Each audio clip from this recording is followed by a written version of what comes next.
From the Center for European Reform, this is the CER podcast. Posons-nous sérieusement la question de l'avenir que nous voulons et ayons tous ensemble le courage de le construire. Für uns in Deutschland ist das Bekenntnis zum vereinten Europa Teil unserer Staatsräson. A strong united Europe is a necessity for the world because an integrated Europe remains vital to our international order. This is the moment for Europe to lead the way towards a new vitality. Welcome to a new episode of the CER's podcast, today in collaboration with the Open Society European Policy Institute. I'm Camino Mortera-Martínez, your resident Spaniard and CER's migration nerd. Today we're going to take a look at the European Commission's much-awaited new migration pact. There's been a lot of hot takes out there, including mine. I've been tweeting like a mad woman for the past 3 days. So I am very lucky to be chatting to one of the most knowledgeable, level-headed experts I know in town, and that's Giulia Laganà. Giulia is a senior analyst on migration policies at the Open Society European Policy Institute here in Brussels, and a fellow pandemic mum, as she likes to say. Hello, Giulia. Hi. Giulia, I know that in an attempt to escape the never-ending migration policy debate here, you're now delving into farming, which I believe is not quite literally, I should think. And we'll get to that in a minute. But today, I really have to ask you, and I'm really sorry, what's your view on the Commission's new migration deal? Well, yeah, you're right about my trying to escape migration, but as we'll discuss further, I think it's migration-related stuff that's about farming. It's not literal, even though I do have a sort of passionate dream about going into farming myself one day, but that's also for another podcast. The migration pact was both a bit of a surprise as far as I'm concerned, but mostly not. So I'll just explain first why it was a tiny bit of a surprise, i.e. the fact that despite all the talk about the importance of the EU focusing on legal migration and migrant labour, there was very little in the pact about this, and all the proposals that were floated in the various documents have been postponed to next year. So that was both surprising and a bit disappointing, very disappointing. And for the rest, I have to say that it really felt like Groundhog Day, like waking up in somewhere in the middle of 2016 and reading and hearing the kind of rhetoric and PR spin that you would have expected back then. So my sort of political take on the pact would be that it was a sort of misplaced, mistimed reaction to public opinion 4 years ago. Public opinion has now moved on to more pressing issues like the pandemic and recession. And climate change and other more important topics. And the responses you got from the Commission were trying to address fears that are really no longer there in the majority of public opinion, except on the far right fringes. So what the pact basically outlined was more of what we've been seeing for the last 5 years, but possibly worse, and a series of proposed solutions to a non-existent problem. Commissioner Johansson herself presented it by saying, look, folks, the majority of people come to Europe on a legal basis. We have 2.5 million people coming to Europe legally every year.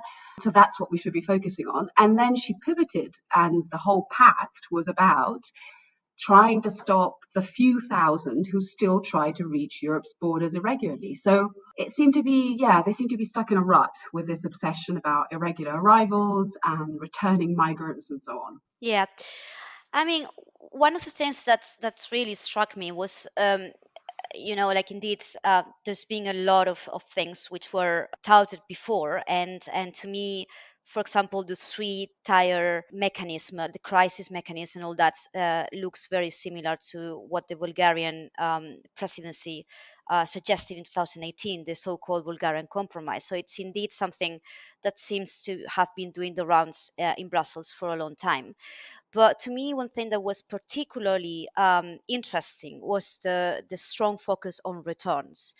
And as you say, we are nowhere near the numbers that we had in 2015, but returns seem to be sort of the magic bullets, right? The silver bullets to sort all the problems, because we know that less than 40% of the people who arrive irregularly are actually sent back to the countries of origin or even transit. But as we've said several times, return is possibly the most difficult part of any migration policy, because you need the help of third countries, because you need to rightly identify people, to have the right carrots, the right sticks. And to me, one thing that was particularly worrying in this package that the Commission presented was this idea of a return sponsorship. Because not only seems to me that this is not a workable solution, I still don't see how countries with no diplomatic ties to, say, sub-Saharan Africa or experience in doing returns would actually carry returns in a human rights compliance way.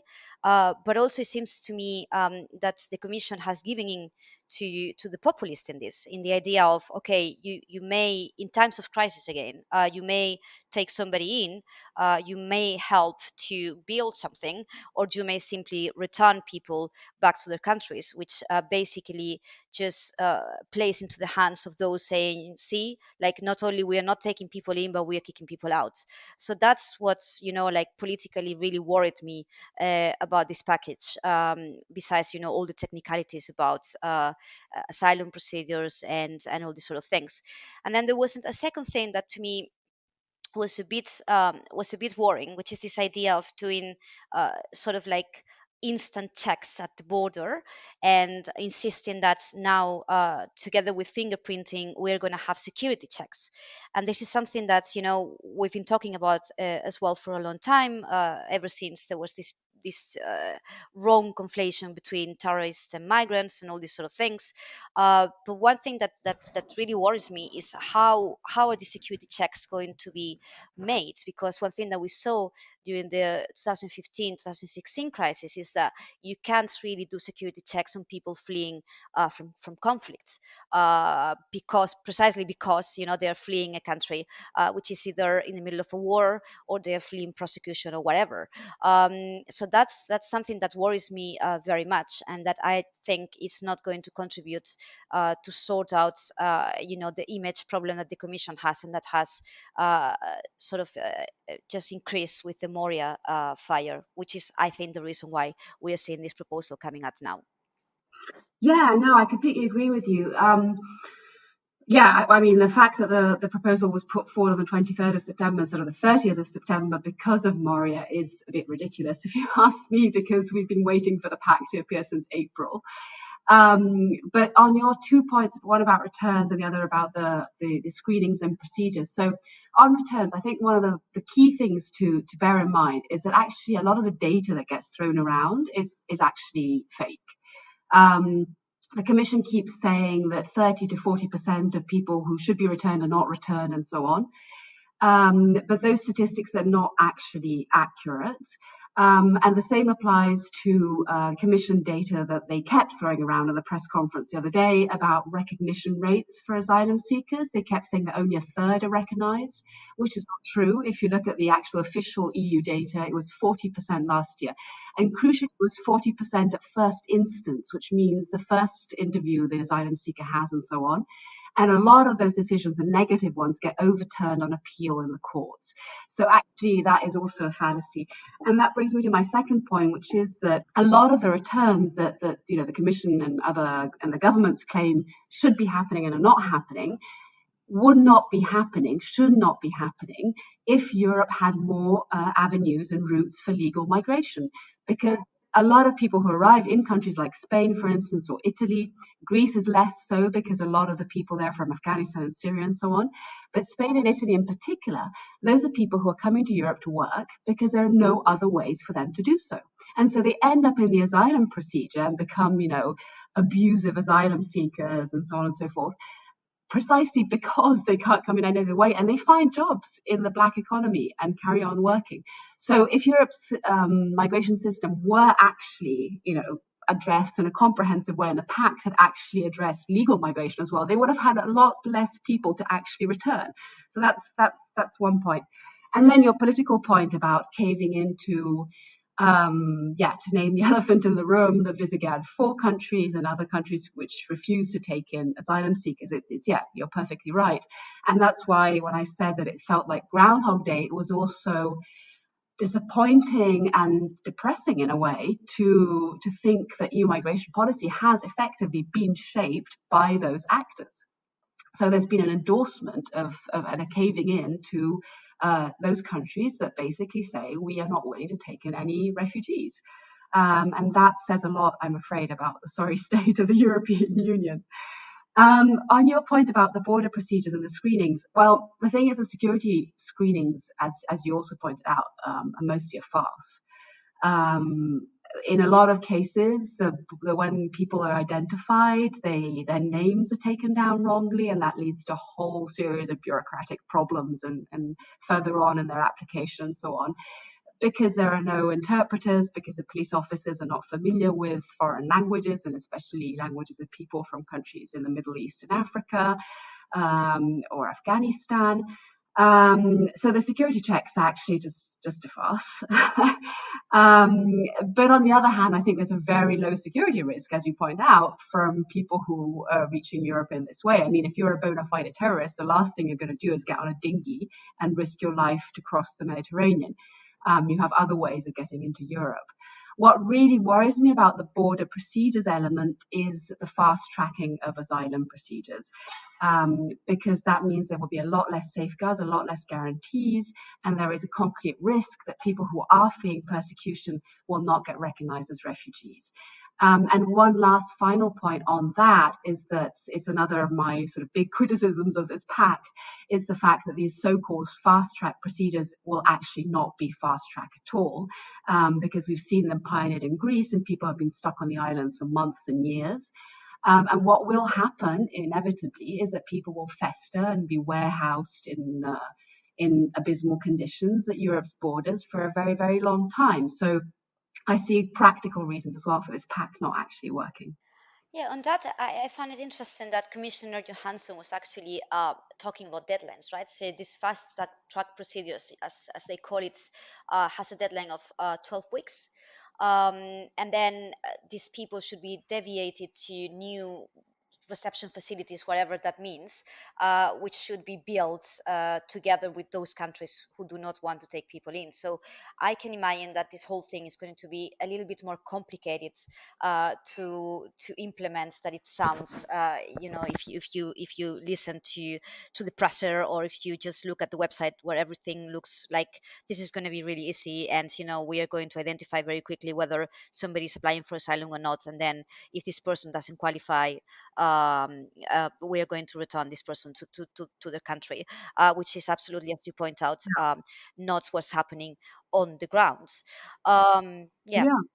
I mean, she repeated that yesterday as well in the European Parliament Civil Liberties Committee, in which, she said, yeah, we can do screening in 5 days, no problem. I mean, the problem is that the screening procedure also has to look into vulnerabilities, and there should be doctors present and so on. And that has been a crucial problem in places like Greece and Italy and Spain. A lot of the people arriving are traumatized, they've experienced sexual violence, torture, and so on. And you can't really engage with somebody who's been through that kind of experience and identify them as vulnerable in such a short period of time. And the other thing on the 12-week, deadline, I mean, everybody cites the Netherlands, for example, as having, the fastest asylum procedure in the European Union and so on, because in theory it's 8 days. And they do stick to that 8 days. The problem is that to access the asylum procedure, to apply for asylum and so on, there are incredibly long waiting times. I think on average it's something like 7 or 8 months. So it's not actually true. Like nobody, not even the efficient Dutch, can actually process asylum seekers in 12 weeks. It's impossible.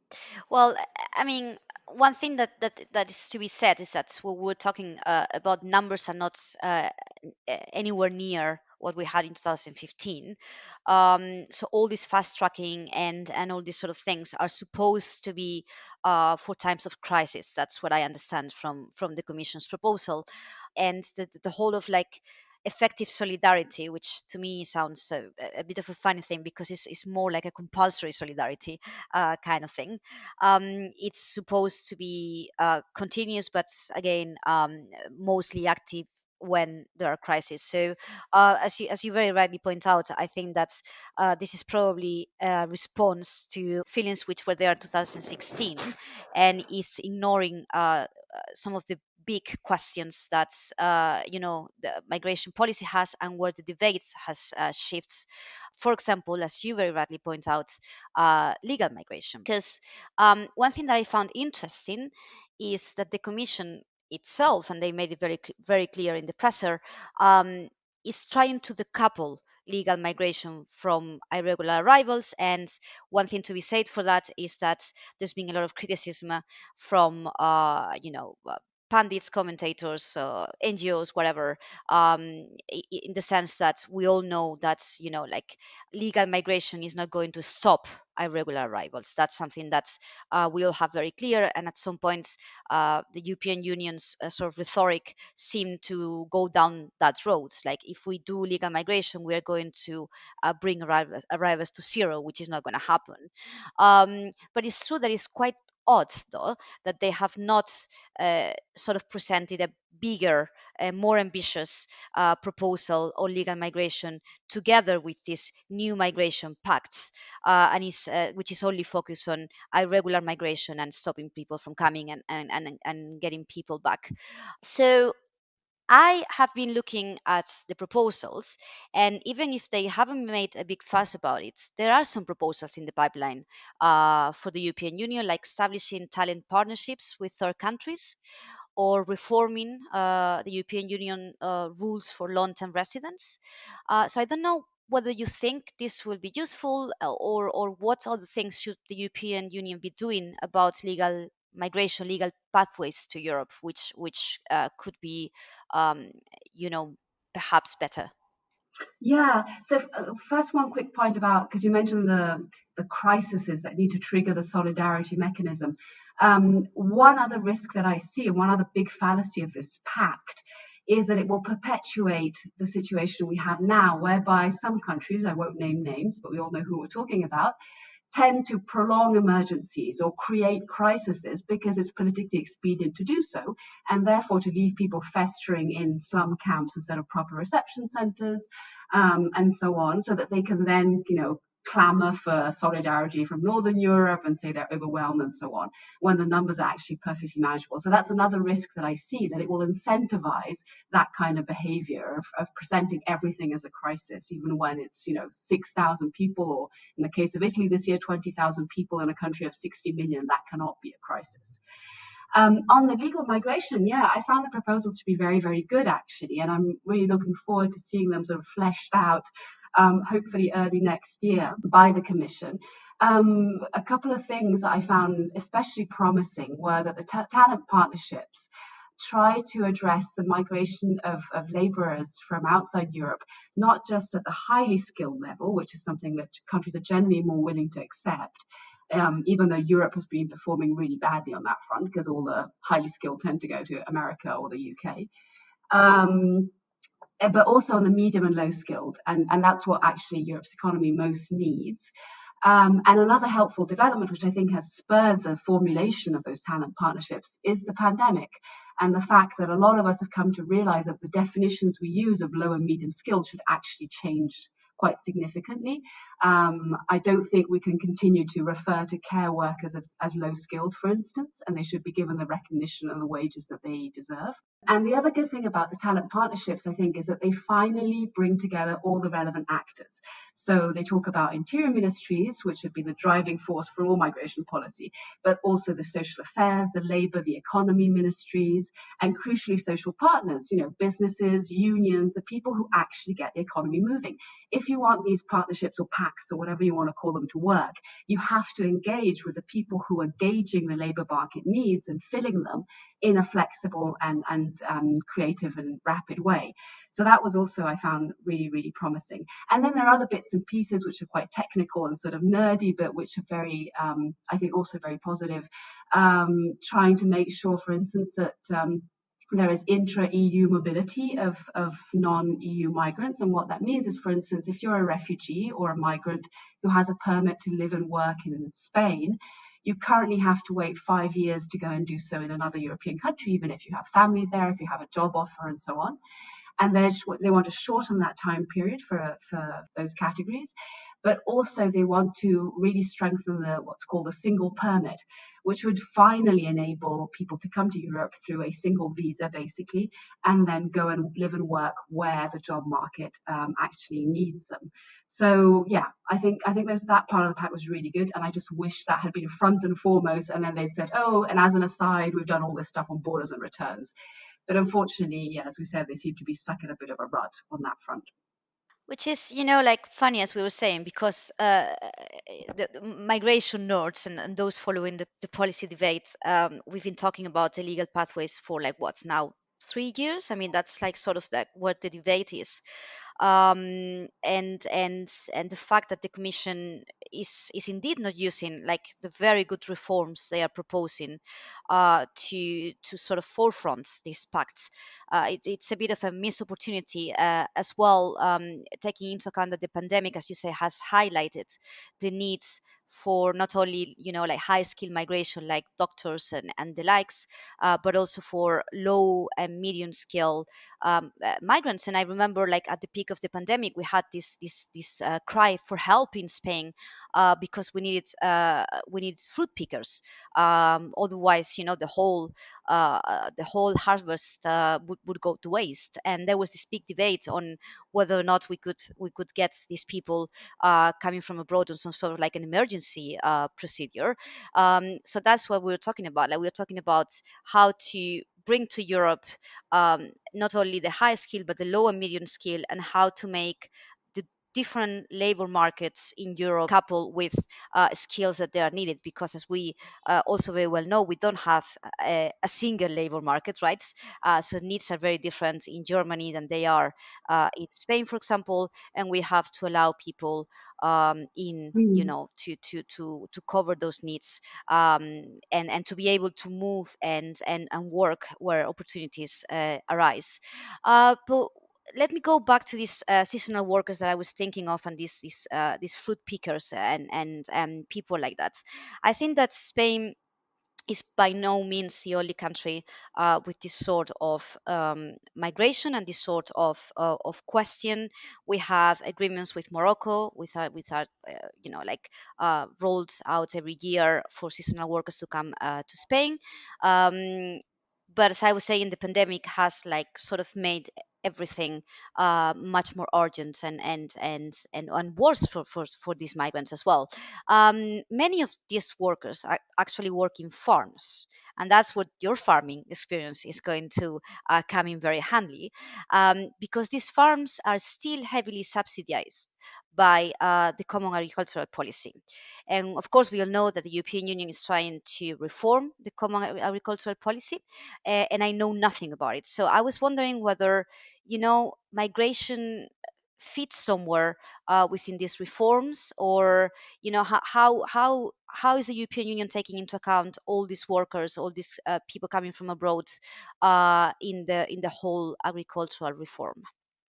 Yeah, well, that's a really interesting question, and it didn't used to, but now it's starting to, and I think maybe in tiny part thanks to our efforts and the efforts, for instance, of trade unions, but in large part thanks to the pandemic, as you were pointing out. I think another point which we already referred to is our definitions of low skilled. I mean, the pandemic also exposed that myth about farming and farm working, i.e. the fact that it's low skilled. When there was a shortage of seasonal workers at the peak of the lockdowns and so on, a lot of countries, France and Spain and Italy, Germany, tried to get their own nationals to go back into farming, and they failed miserably, because actually you need to be pretty skilled to do things like prune an olive tree, and you need to be pretty hard working to put in 12 hours under the baking sun picking tomatoes or whatever. I think another couple of myths which need busting about sort of the way the European agricultural labour market is structured and works first and foremost, that in a lot of countries in the South especially, there is actually a limited need for seasonal work. So there was a lot of outcry, oh, we need the seasonal workers, they're not coming in, they were blocked and so on.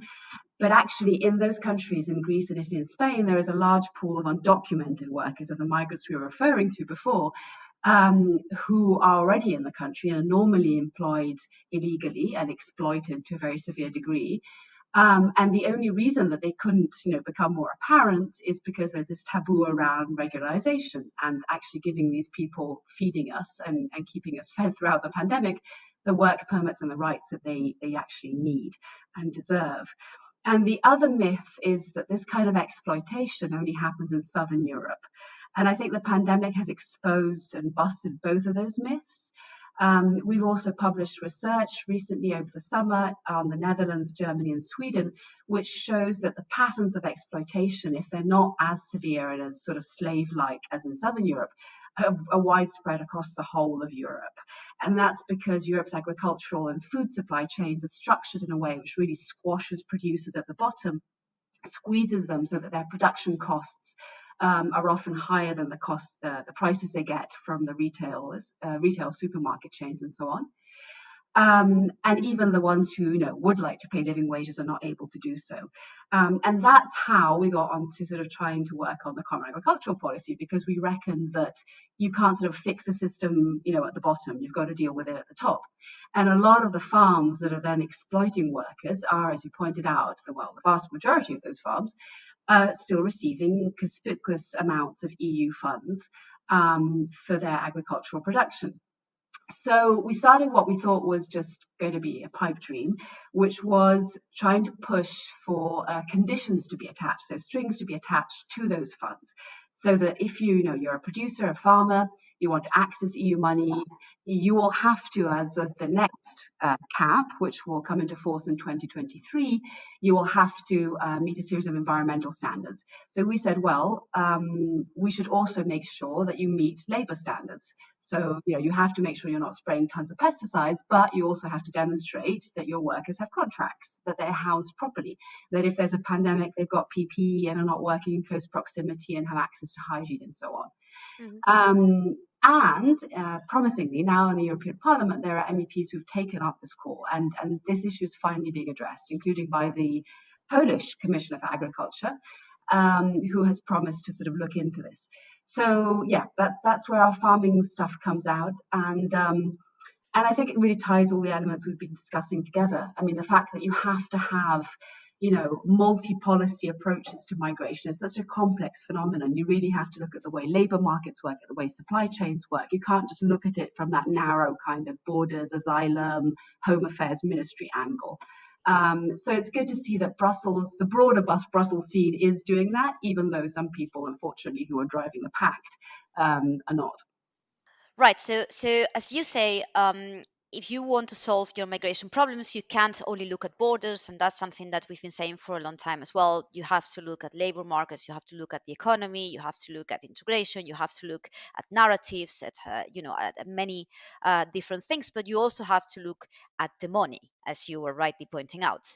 And the money is at the moment a hot topic here in Brussels, because member states are in the process of renegotiating not only the common agricultural policy, but obviously the whole European Union's 5 years budget, or MFF in Brussels bubble jargon.